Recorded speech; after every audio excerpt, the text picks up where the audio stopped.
rivière dans laquelle on s'est baigné tout à l'heure.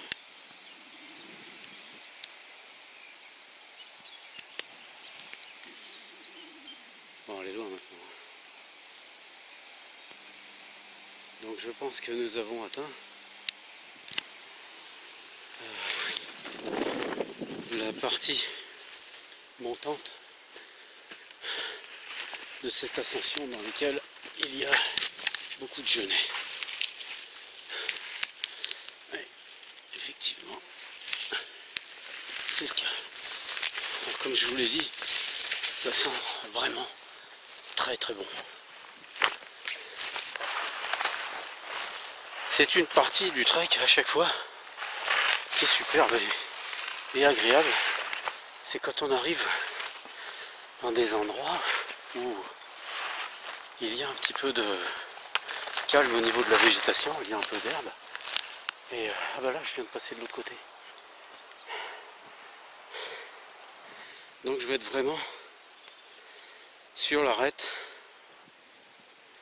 du massif. Allez.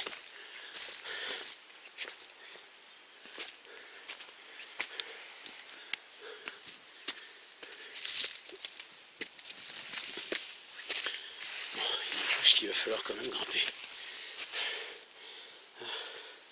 Ça c'est un érable. C'est très joli comme arbre. Il y en a beaucoup moins que des buis ou des chênes. Mais il y en a quand même quelques-uns. Allez, on va essayer de grimper. Bon, c'est difficile évidemment de grimper avec la caméra d'une main. Mais par moments j'ai envie de vous faire contempler ce que je vois. Parce que c'est vraiment agréable. C'est joli. Et puis en même temps, c'est un peu pour ça que je fais tous ces treks.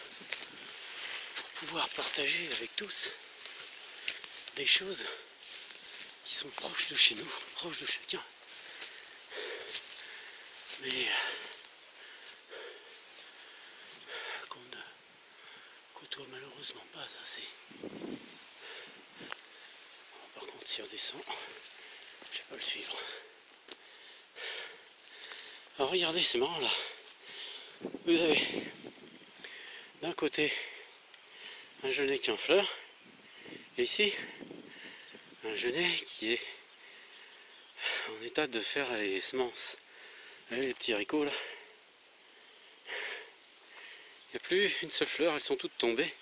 Et à côté par contre, regardez, c'est un bouquet de fleurs. Bon, j'ai passé une ascension extrêmement difficile dans laquelle il y a des rochers, du genêt en pagaille. Alors certains genêts mesurant plus de 2 mètres. Et beaucoup de ronces, chose que j'ai pas eu, enfin j'ai pas rencontré souvent. Et là, un petit peu avant le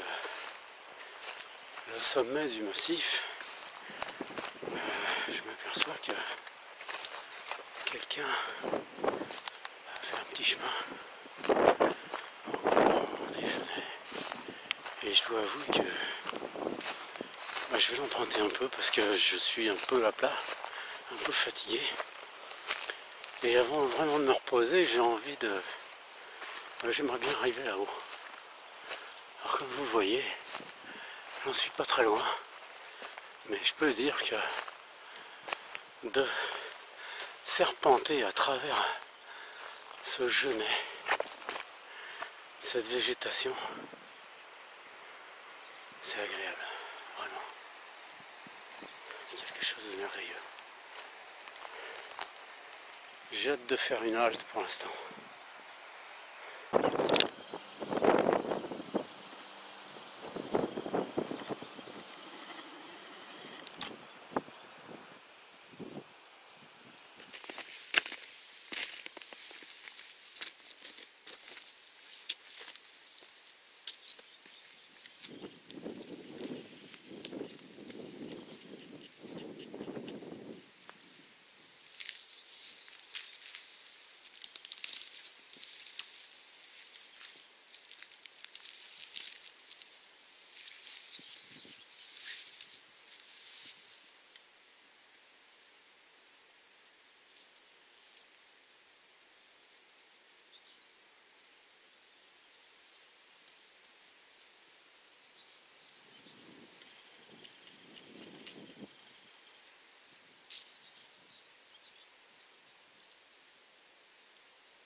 Ça, c'est ce que je regarde depuis quelques minutes. Allongé sur une pente à 40-45 degrés. En me reposant un peu.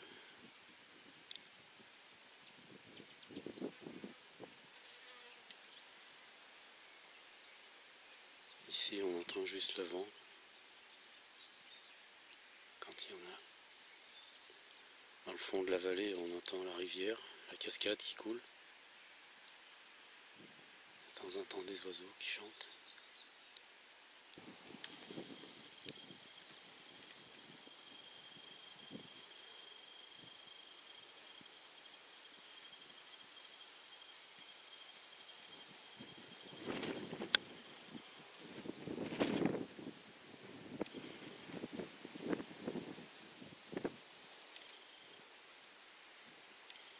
J'ai passé un temps phénoménal à la traversée et j'ai pas encore terminé. C'est long et fatigant, beaucoup plus que ce que j'imaginais d'en bas. En tout cas d'en bas je ne la voyais pas évidemment comme une végétation aussi dense. Il est probable que je ne rentre pas ce soir à la voiture, donc il faudra que je dorme quelque part, peut-être par là, je ne sais pas. J'ai pas amené mon sac de couchage, donc il faudra que je fasse ça. Voilà.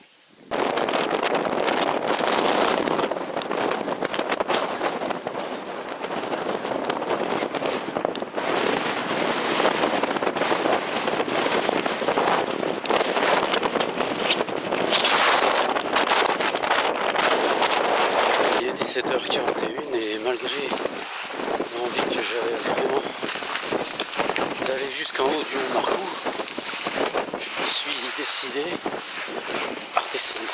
Non parce que je ne pourrais pas rester là-haut, mais parce qu'il y a vraiment plus de temps. Et que je n'ai vraiment pas possibilité de rester là cette nuit. Voilà, je vais essayer de descendre et de rattraper le terrasse là-bas. Je vais me dépêcher, il est 17h42, c'est possible, il faut que je me dépêche. Ce qui compte, parce que du coup j'ai décidé de rentrer à ma voiture ce soir, ce qui compte c'est de faire le point quand on redescend, de diviser la distance par le temps et de se fixer des objectifs de telle sorte que on puisse s'apercevoir si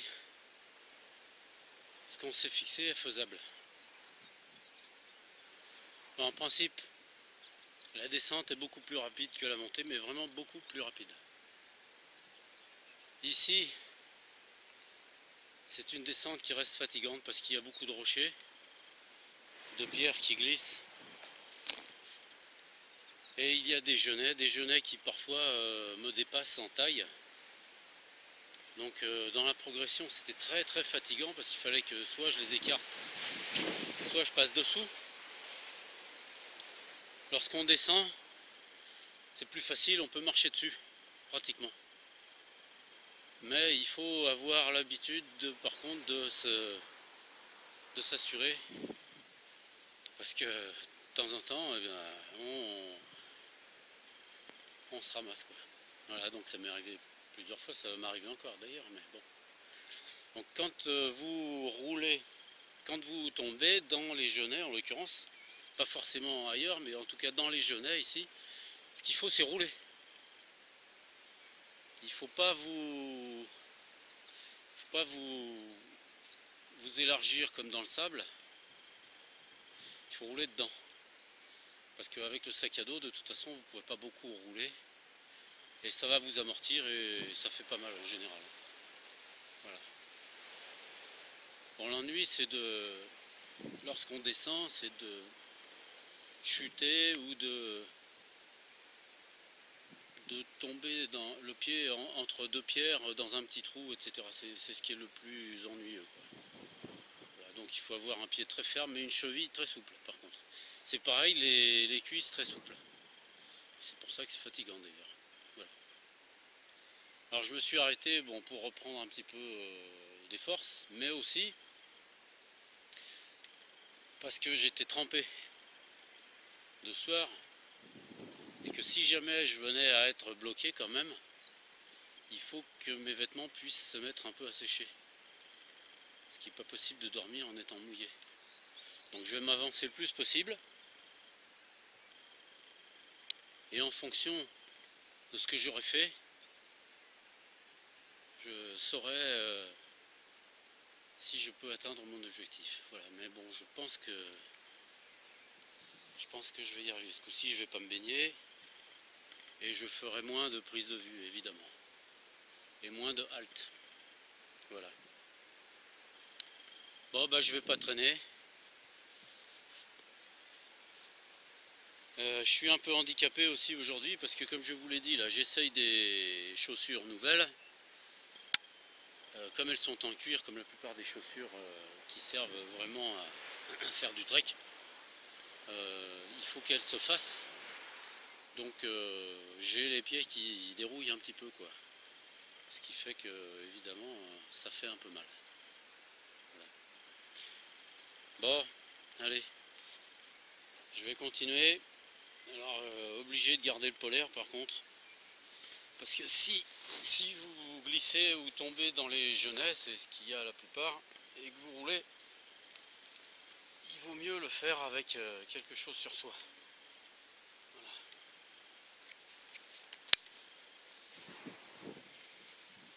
Bon. Et bien c'est reparti.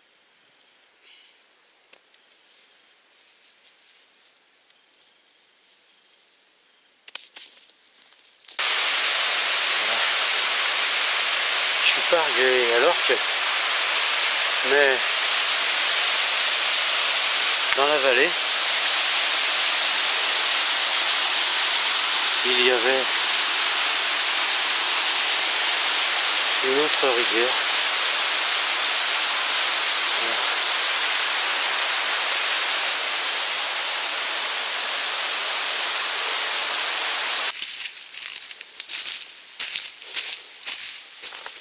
Je suis arrivé en bas du mont, proche de la rivière, et voyez, les derniers rayons du soleil traversent le bois, ce bois qui n'est pas très épais, ça fait vraiment très joli. Normalement je devrais aboutir, alors je vais aller voir ce qu'il en est. C'est là-bas qu'il faut que j'aille. Là-bas.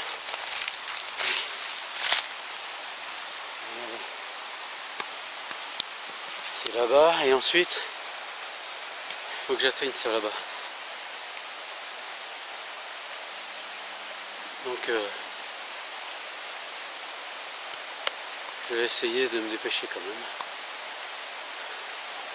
Le soleil est encore bien présent dans le ciel, mais vu que je suis à l'ombre ici,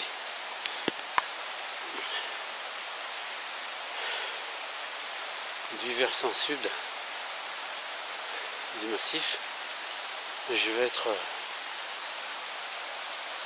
frais. Ça c'est la rivière, elle est peut-être pas énorme, mais par contre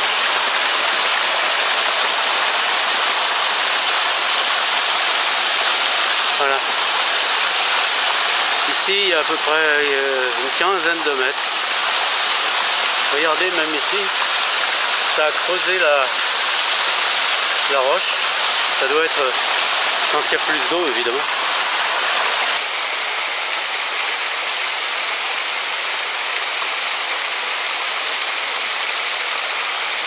Regardez ce qui a formé l'eau dans ce tuyau.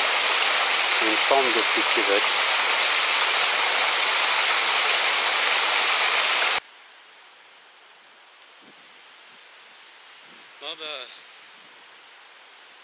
fini par arriver. Il y a un chemin là. Je pense que dans 1 kilomètre ou 2, je serai arrivé aux terrasses. Enfin maintenant, ça sera pas difficile. J'espère que vous aurez eu plaisir à vous balader avec moi, à faire ce trek. Vous pouvez en voir d'autres sur mon site, Trek Éco Survie et Aventure. Et je vous dis à une prochaine fois. Bonne soirée à vous. Au revoir.